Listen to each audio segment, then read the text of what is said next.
the story. I feel like some giant in the sky just kind of laid a path and I walked it. And I could hear my daddy's voice in my ear today saying, "Opportunity knocks and walks Janet Fox." And he would say, I think he was an agile coach because he said, "Hey, honey, if it don't walk, just walk right on out of there."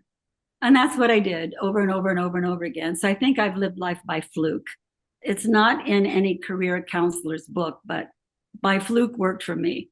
So it's a fluke. I went to Salem State College for a workshop and met a guy named Peter Roberts, very charming, handsome guy from England, British accent.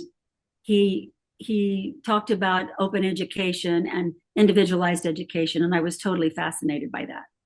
So I met him and we chatted and had a little correspondence. And a couple of years later, he sent me a letter asking me if I would like to come to Provincetown to teach in his school. And I said, sure.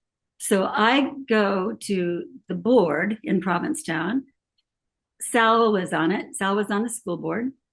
And I sat there and talked my way into being a first grade teacher in Provincetown with that guy as the principal. Well, he left.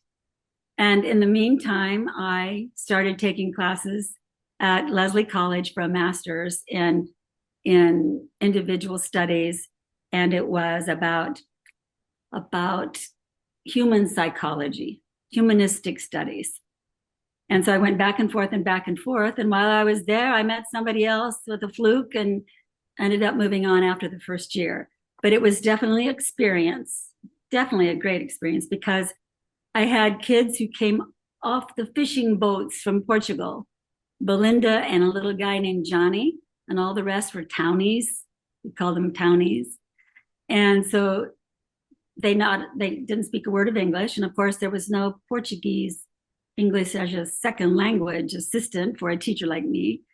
But we sang the song Bingo and did the Dick and Jane books. Well, after a few weeks, one of the little kids hollered, "Johnny just sang bingo."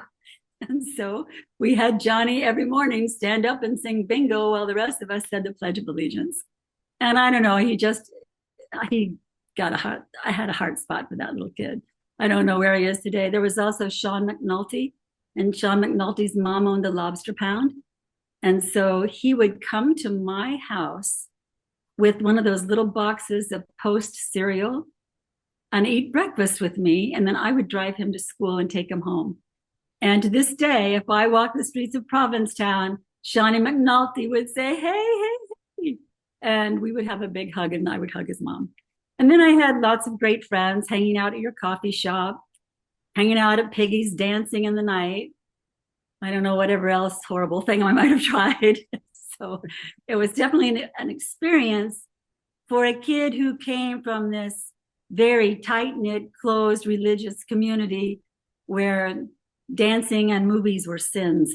So, and this lipstick would have been a sin.